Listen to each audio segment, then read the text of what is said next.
अस्सलाम वालेकुम। उम्मीद है जी आप खैरियत से होंगे। अल्लाह ताला आपको सबको अपनी मान में रखे।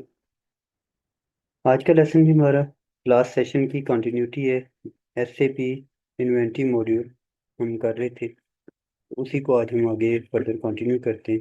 हमारा बेसिकली एसएपी इन्वेंटरी मॉड्यूल का पार्ट 3 आज का लेक्चर हमारा पार्ट 3 है, उसको हम स्टार्ट करते हैं।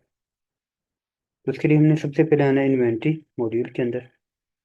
इन्वेंटरी ट्रांजेक्शन हम लोग कर रहे थे क्लास में। इन्वेंटरी ट्रांजेक्शन से नेक्स्ट कंटिन्यूटी हमारी, हमने इन्वेंट्री ट्रांसफ़र कर लिया था।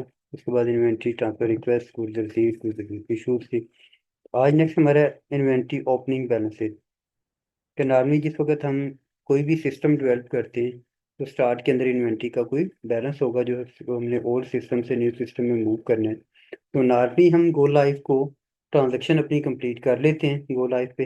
लेकिन क्या गो लाइव के बाद जैसे ही हमें कोई इन्वेंट्री का फिजिकल स्टॉक टेकिंग होती है, जो भी हमने कह लें कि असाइनमेंट्स कंप्लीट करनी होती है करके, तो देन हम किसी एक स्पेसिफिक डेट पे आके ओपनिंग बैलेंसेस को एंटर करते हैं। लेकिन normally being a consultant, being a auditor, recommendation यही होती है मेरी तरफ से या हमारी पूरी टीम की तरफ से कि हम लोग जो है वो उसको मंथ के फर्स्ट डेट के अंदर as a opening balance enter करेंगे। तो हम यहाँ पे इन्वेंट्री आइटम जो जो आइटम जिनमें हमने तो बैलेंसेस अपडेट करने हैं, तो उन इन्वेंट्री आइटम को यहाँ पे हम सिलेक्ट करते हैं। फॉर एग्जांपल इस वक्त मेरे पास एसएमटी केमिकल आइटम था, इसको मैंने सेलेक्ट किया। हम बैग को सिलेक्ट कर लेते हैं, देन हमने इसे ओके पे क्लिक करना है। तो ये हमारे पास इन्वेंट्री आइटम इस वक्त आ गए कि स्टोर के अंदर इस वक्त 1924 जो है इन्वेंट्री आइटम फिजिकली मेरे पास अवेलेबल हैं। जो इस वक्त यानी इम्प्लीमेंटेशन के बाद से ड्यूरिंग इम्प्लीमेंटेशन जब हमने स्टार्ट किया तो उस वक्त जितनी भी बाइंग हमने की और इन्वेंट्री स्टोर के अंदर रिसीव किया वो वैल्यू हमारे पास आ रही है।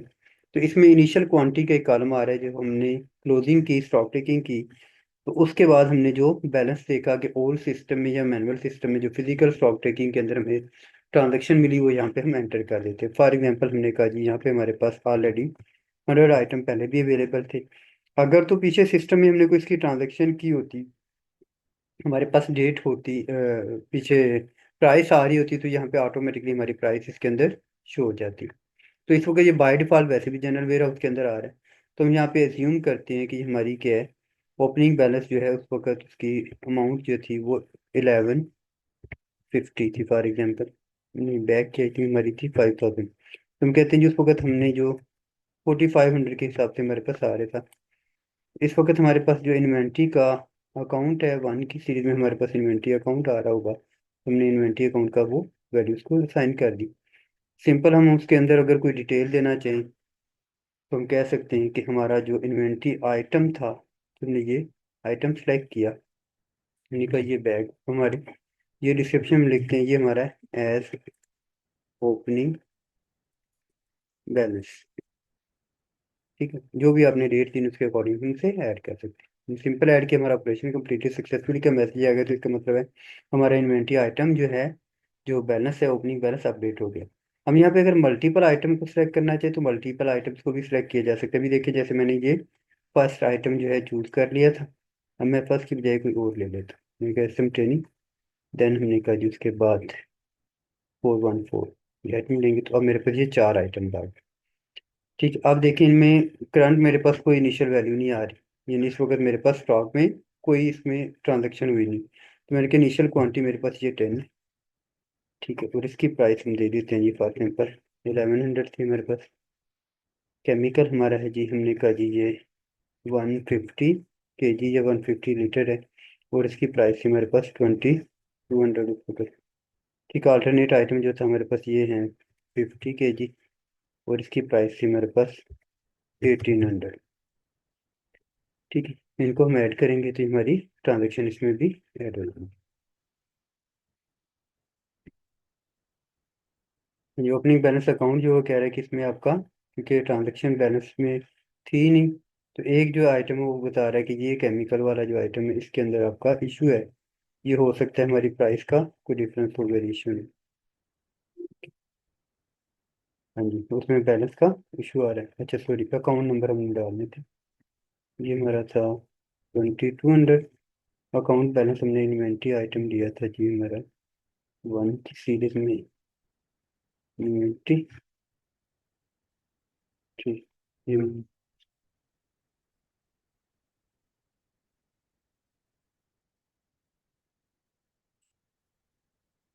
थोड़ा सा मेरा काफी नहीं हुआ था अकाउंट नंबर एक वजह से एरर ऐड किया, फिर मेरा प्रोसेस कंप्लीट हो गया। फिर मल्टीपल ट्रांजैक्शंस को भी, इन्वेंट्री आइटम को भी आप बैलेंसेस को अपडेट कर सकते हैं। ठीक है। उसके बाद इन्वेंट्री रीवैल्यूएशन है। इन्वेंट्री को आपने फिजिकल तो हमने कर लिया, क्वांटिटी को अपडेट, अब हम चाह रहे हैं कि हमारी जो उसकी वैल्यू, उसको रीवैल्यू भी करना है, अमाउंट जो आ रही है मार्केट रेट उसके अकॉर्डिंग हम उसे अपडेट भी करेंगे। तो यहाँ पे अपने मंथ एंड पे जो डेट हमारी है, जिस मंथ को हमने स्टार्ट में किया उस पर करते हैं। देन हमने उस पर क्या करना है, इन्वेंट्री आइटम उसी तरह हमने अपने सेलेक्ट करनी। फॉर एग्जाम्पल मेरे पास बैग था। अब कह रहा है कि करंट कास्ट प्राइस क्या आ रही है मेरे पास, 2190 आ रही है, जो एवरेज प्राइस है बेसिकली मेरी इन्वेंट्री आइटम की। तो न्यू कास्ट फॉर एग्जाम्पल मैंने कहा जी इस वक्त मेरी क्या है, 4500 है। ठीक है। सेकंड मैंने कहा जी इसी तरह मुझे इन्वेंट्री आइटम लैपटॉप है।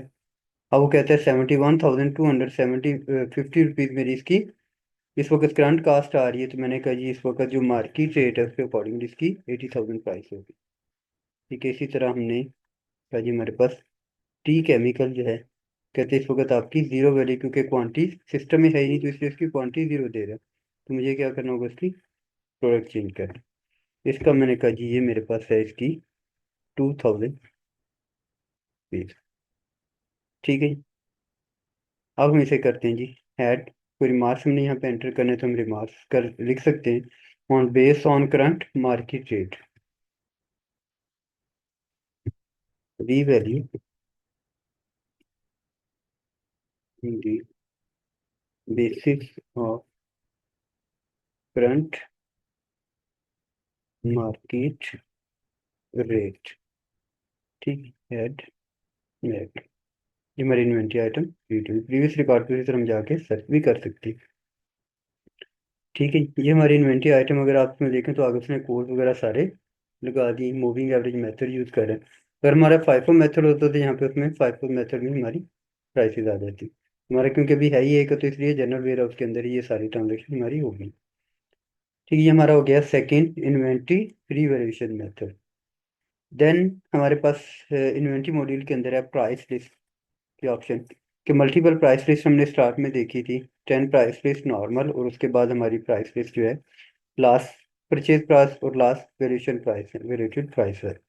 प्राइस लिस्ट में जाते हैं तो अब हमने जो प्राइस लिस्ट नॉर्मल आ रही थी हमारी 1 2 3, अब हम इसको अपनी अकॉर्डिंगली रीजन वाइज चेंज करना चाहें तो कर सकते हैं। फॉर एग्जांपल मैंने कहा जी प्राइस लिस्ट वन को मैं नेम दे देता हूँ प्राइस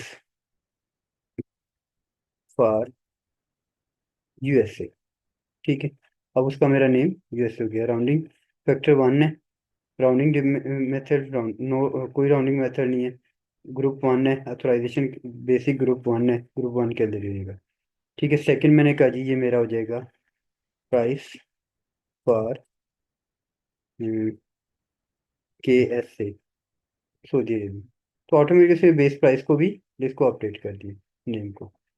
ठीक है। हम इसको करते हैं जी अपडेट। ये मैंने दो प्राइसेस को क्या किए, अपडेट कर लिए, दो उसके नेम मैंने चेंज कर ली। ठीक है। इसके बाद आ गया हमारा पीरियड एंड वॉल्यूम डिस्काउंट। अगर कोई स्पेसिफिक प्रोडक्ट है उन पे हम कोई वॉल्यूम वगैरह डिस्काउंट वगैरह लगाना चाह रहे हैं तो प्राइस लिस्ट से हम उठाते हैं। ये प्राइस लिस्ट वन के अंदर बैग हमारे थे, क्या तो उसमें डिफॉल्ट ये आपके पास आ रहा है आइटम। ठीक है। सेकंड प्राइस में हम लगा देते हैं मिनी लैपटॉप पे, उसकी 5000 आ गई प्राइस। ऐड फर्दर आइटम करना चाहें तो यहाँ से हम कुछ 4 6 5 आइटम इकट्ठे लगाना चाहें तो वो भी लगा सकते हैं। ओके। ठीक है। ये सारे के सारे आइटम उसने ले लिए। कहते ऑलरेडी कुछ जो है वो आपके इसी टेबल के अंदर जो हमने ऊपर सेलेक्ट किए, कहते उसमें से ऑलरेडी आ भी रहे हैं तो इसलिए उसकी डुप्लीकेशन भी है, तो इसलिए हम उसे चेंज करना चाहें तो चेंज भी कर सकते हैं। ठीक है। Add yes. ठीक है। प्रीवियस रिकॉर्ड पे जाकर हम दोबारा इसको सर्च कर सकते हैं। सर्च क्राइटेरिया हमारा आ गया जी प्राइस लिस्ट वन। जैसे मैंने प्राइस लिस्ट वन सेलेक्ट किया तो उसमें ये आ गया। अब इसके बाद अगर मैं फर्दर उसमें प्राइस लिस्ट में कोई और ऐड करना चाह रहा हूँ, नहीं कोई नया आइटम, तो मैं उसको भी इसके अंदर ऐड कर सकता हूँ। मैंने कहा जी फॉर एग्जाम्पल इसको भी इसके अंदर ऐड कर दें, वो मैंने है जी 5421 वाला। ठीक, यस, कहते हैं न्यू आइटम इसके अंदर ऐड हो जाएगा। ठीक है, अपडेट ओके किया, ये हमारा आइटम क्रिएट हो। तो इस तरह हम प्राइस वॉल्यूम डिस्काउंट्स भी बना सकते हैं। इस तरह फिर स्पेशल प्राइसेस हैं हमारी। Special prices for business partner, किसी स्पेसिफिक बिजनेस पार्टनर के लिए आपने कोई रखनी है। फॉर एग्जाम्पल मैंने कहा जी ये मेरा एक कस्टमर है SMC1। ठीक है, इस कस्टमर को लैपटॉप में हमने रेट दिया और कहते हैं ये प्राइस लिस्ट 1 के अंदर से ऑलरेडी उसने प्राइस उठाई। ठीक है, 5000 इसका क्या आ रहा है, रेट आ रहा है। फॉर एग्जाम्पल मैंने कहा जिसको 5% डिस्काउंट देते हैं, तो उसने देखे उसका 4750 प्राइस कर दिया। मैंने कहा जी इसी कस्टमर को अगर ये लैपटॉप की जगह बैग भी बाय करता है मेरे से, तो इसकी प्राइस आ रही है 1000, तो मैं इसको कहता हूँ 2% इस पे भी मैं डिस्काउंट से ऑफर कर देता हूँ। इसी तरह फिर मोबाइल है, इस पे लेता है तो इसकी प्राइस हमारे पास आ ही नहीं रही। इसकी प्राइस नहीं है, क्योंकि इसकी प्राइस पीछे बैकएंड पे सिस्टम में नहीं, तो हम यहाँ पे क्लिक करके इसकी प्राइस को यहाँ पे यूनिट प्राइस यहाँ पे ऐड कर सकते हैं। मोबाइल है फॉर एग्जाम्पल, मैंने कहा जिसकी प्राइस जो है मार्केट प्राइस 45,000 है, अपडेट किया ओके किया, तो यहाँ पे मेरी प्राइस आ गई। मैंने डिस्काउंट लगाया, क्या डिस्काउंट करते हैं जैसे मैंने 0 को उसमें 45, मैंने उससे कहा जी इसको 7% डिस्काउंट दे दो, फिर डिस्काउंट के बाद ये प्राइस अपडेट ओके, तो ये हमारी क्या होगी, स्पेशल प्राइसेस जो हैं वो बिजनेस पार्टनर की होगी।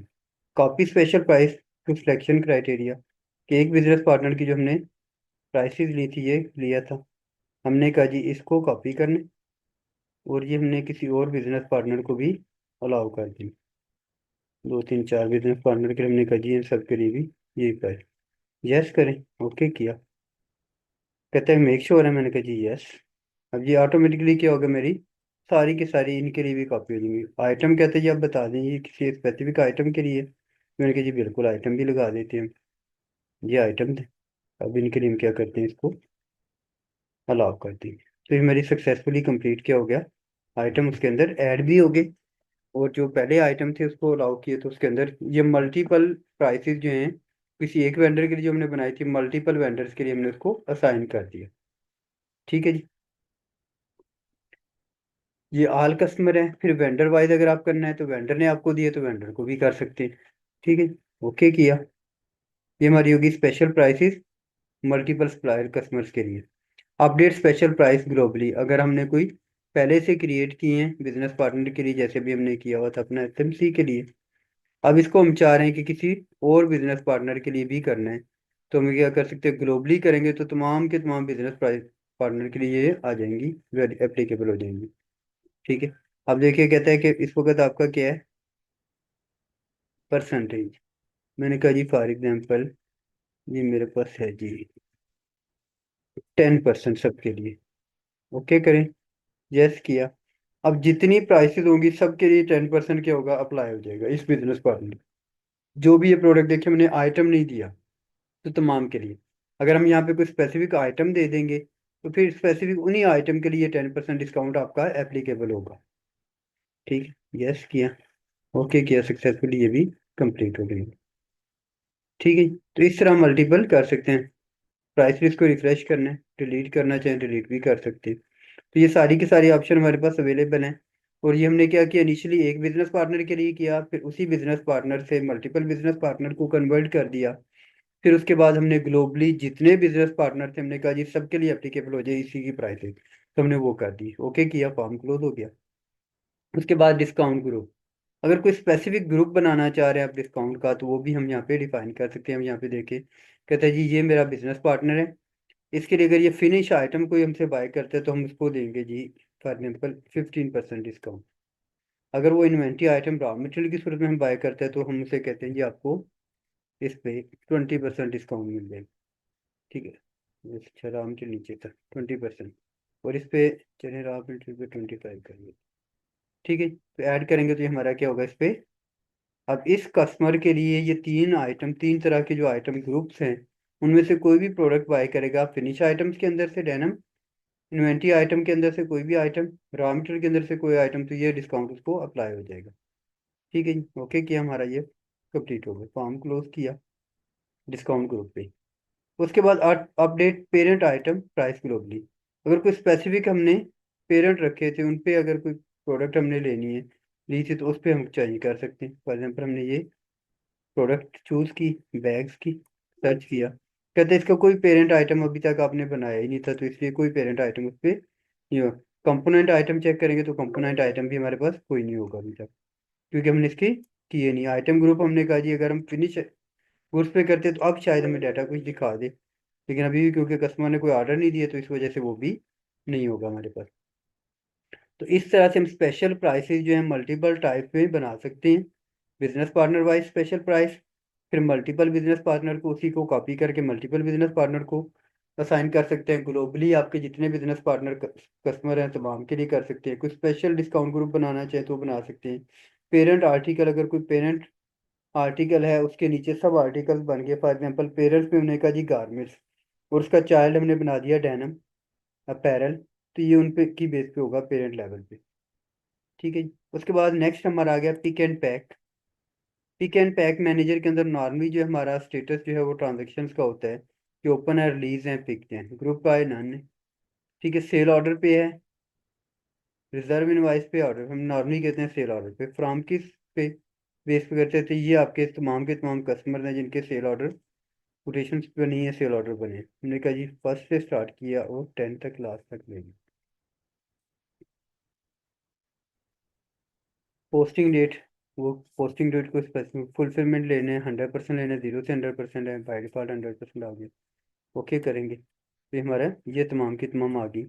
उसने दिखाई कि ये पिक लिस्ट है, किस में से, मैंने कहा जी फर्स्ट और 10 जो है ना, इन दोनों को क्या करना है आपने, release to pick list, release to pick list में लेके जाना है। तो किस डेट में, हमने कहा जी से ले जाएं आप जो हमारा कहने के फाइनेंशियल ईयर की लास्ट डेट चल रही थी, जो भी हमारे पास आ रहा था, हमने कहा जी लास्ट वर्किंग डे हमारा 27 था, उसकी बेस पे यहाँ पे अब कोई रिमार्क्स देना जी।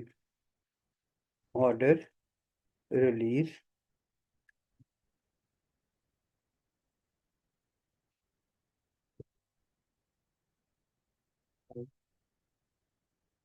प्रोडक्शन, जो भी आपका, इसको ऐड करते हैं। ठीक है, ओके कि ये हमारा ऑर्डर लिख, पिक एंड ऑर्डर किया कि आपने जो ऑर्डर क्रिएट किए थे अब आपका फिनिश हो गया 100%, और आप उसे फिर उसको शिपिंग डिपार्टमेंट को हैंड ओवर करना चाह रहे हैं, तो हम यहाँ पे शिपिंग डिपार्टमेंट को हैंड ओवर कर सकते हैं। तो इस तरह हमारे से कस्टमर के ऑर्डर डिस्पैच हो।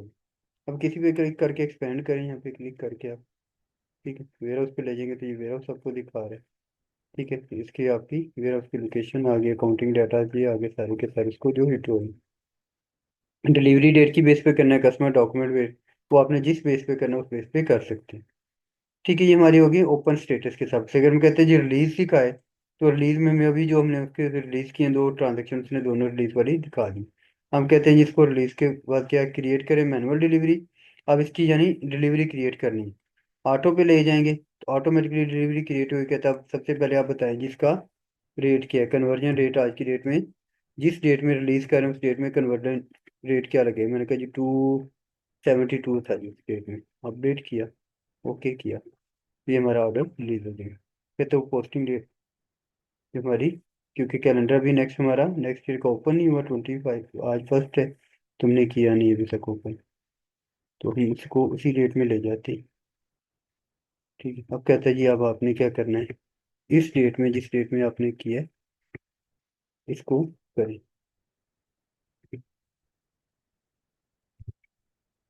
273 डेट ओपन है। अब कहते हैं जिसमें आपकी ऑटोमेटिकली डिलीवरी डेट मिसिंग होगी, क्योंकि हम जब डिलीवर करते हैं तो उसमें डिलीवरी डेट मैंडेटरी होती है उस फॉर्म के अंदर। और अगर यहाँ पे हमने टैक्स रेट ना लगाया तो टैक्स रेट का भी एरर दे देता, हमने टैक्स रेट ऑलरेडी लगाया हो तो इसलिए मेरा टैक्स रेट क्रिएट हो जाएगा। ठीक। अब वो कहते हैं जिसमें मल्टीपल करेंसीज भी अप्लाई हुई हैं, तो मल्टीपल करेंसीज की सूरत की वजह से हमारी करेंसी कन्वर्जन भी एरर दे रही है। अदरवाइज ये हमारा कंप्लीट हो जाएगा। अगर यहाँ पे हम अपना कस्टमर चेंज कर लेते हैं, हम कस्टमर को करेंसी क्या है, ठीक है। अब इसकी हमारी वो ट्रांजेक्शन ऑटोमेटिकली सारी क्रिएट कर। ठीक है, ये हो गया, क्योंकि मेरी सेम अब कस्टमर और उसकी ट्रांजेक्शन सेम थी। अब ये पीछे वाली कह रहे हैं, मैंने जो दोबारा चेंज करके कस्टमर की उसने उसको कर दिया। अब ये पिक करना है, तो अब ये उसमें पिकिंग में ऑटोमेटिकली क्या होगा, यहाँ से हमारा स्टेटस शो हो जाएगा जो पिक होगी। और स्टोर शिपिंग डिपार्टमेंट के पास ऑटोमेटिकली मैसेज चला जाएगा, वो क्या करेंगे, यहाँ से पिक करेंगे और उसको शिपमेंट डिस्पैच कर देंगे। ठीक है जी। उसके बाद पिक लिस्ट ऑलरेडी जो हमने बनाई हुई है, यहाँ से हम सर्च कर सकते हैं। अगर तुम्हें नंबर पता है तो नंबर से सर्च करें, अदरवाइज उसने एक ही क्रिएट की थी हमने, वो उसने दिखा दी एक के अंदर ये दो आइटम तो जो हमने क्रिएट किए। ठीक है। लास्ट पे इन्वेंट्री की रिपोर्ट्स हैं, वो बाकी जिस तरह रिपोर्ट्स नॉर्मल मॉड्यूल में हम कर रहे हैं उसी तरह से आप रिपोर्ट जो है इसकी भी रन कर सकते हैं। ठीक है, हमने और आइटम पे लिया, उसने कहा जी ये आइटम नंबर है, इसकी ये रिपोर्ट आपकी आ रही है, डाटा आ रहा है इसके वक्त, इसकी ये यूनिट प्राइस है, और ये स्टॉक स्टॉक में इस वक्त स्टोर के अंदर 2049 आइटम जो है बैग के आपके अवेलेबल है। और उस पर क्लिक करेंगे तो आपको बैक एंड पे उसके इन्वेंट्री आइटम मास्टर डाटा में ले गया। ठीक है, और इन्वेंट्री डाटा के अंदर ये बता रहा है हमें 24 आइटम आपके जनरल वेयर हाउस के अंदर है, और दूसरे HCC नीड्स के अंदर आपके पास 25 यूनिट है। तो टोटल हमारे यूनिट के आ रहे हैं 2049। अब वो देखें कि जो 25 यूनिट थे उनकी प्राइस है 2069, और जो 2024 थी उनकी 4500 थी। ये उसने नीचे वाली जो बाद में हमने चेंज की एवरेज प्राइस ओपनिंग बैलेंस डाल के, तो उसकी बेस पर उसने उसको क्वांटिटी को चेंज कर दिया। अब अगर आप ओरिजिनल देखें तो इसकी ओरिजिनल प्राइस क्या थी, 1000। हमने रीवैल्यू करने के बाद जो निकाली तो उसने एवरेज रेट उसका ये निकाल दिया। ठीक है, इस तरह से हम क्या कर सकते हैं, मल्टीपल रिपोर्ट्स ओपन आइटम की लिस्ट की रिपोर्ट को देख सकते हैं। ठीक है, अब इस पे अगर ग्राफ पे आप क्लिक करें ये राइट साइड पे, तो आपको डाटा दिखा देगा, इसका एनालिसिस दिखाएगा कि इसकी GNY के अगेंस्ट पेमेंट्स वगैरह स्टेटस वगैरह ये आ रही। तो इस तरह से हम तमाम की तमाम रिपोर्ट्स डिफरेंट जो है वो रन करके वन बाय वन देखते रहेंगे। आप उसको जैसे जैसे प्रैक्टिस करें और साथ इनकी रिपोर्ट्स को डिफरेंट रिपोर्ट्स को चेक करते रहें, रन करते रहें। ठीक है, अब इनएक्टिव आइटम की लिस्ट आपने देखनी है, तो अभी हमने कोई ऐसा आइटम नहीं जिसको इनएक्टिव किया हो, तो इसलिए वो हमें रिपोर्ट के अंदर शायद कोई डाटा ना दिखाए। अगर कोई गलती से हमने कर दिया होगा तो दिखा देगा, अदरवाइज हमारे अच्छा इनमें से हमको इनएक्टिव करना चाहिए तो वो हम कर सकते हैं। ठीक है, तो इस तरह हम सारे के सारी रिपोर्ट डिफरेंट एनालिसिस से रन करके एनालिसिस ले सकते हैं। अब हमने एनालिसिस रिपोर्ट ली, हमने कहा जी इसको लेते हैं जी हम 1 नवंबर 24 से, और इसको कर लेते हैं जी 30 दिसंबर 24 तक, अब तक का डेटा। ओके किया। ठीक है, कहता है जी आपका बेसिक इन्वेंट्री आइटम को सिलेक्ट करें, मैंने कहा जी यहाँ से लेके और यहाँ तक ले ली, यहाँ तक। वेयर हाउस भी कहता है जी जरूरी है, वो भी सिलेक्ट कर लेते हैं। चलो दोनों warehouse, all warehouse हो गए मेरे सिलेक्ट। अब ये डाटा हमें दिखा देगा कि वेयर हाउस में किस किस वेयर हाउस के अंदर हमारा डाटा है। अब ये देखें, ये रिपोर्ट ज़रा अच्छी है देखने में, ये क्रिस्टल रिपोर्ट के फॉर्मेटिंग है, पर क्योंकि ये लेफ्ट साइड पे हमारी कंपनी का लोगो आ रहा है, राइट साइड पे रिपोर्ट का नेम आ रहा है, उसके पैरामीटर्स आ रहे हैं, किस बेस पे रन की है, और प्रोडक्ट जिसका आइटम ग्रुप जिसकी बेस पे रिपोर्ट रन की गई। ये इस तरह हमारी क्या होगी, डिफरेंट एंगल की रिपोर्ट होगी। यहाँ तक जो है हमारा इन्वेंट्री का मॉड्यूल बेसिकली कंप्लीट हो जाता है।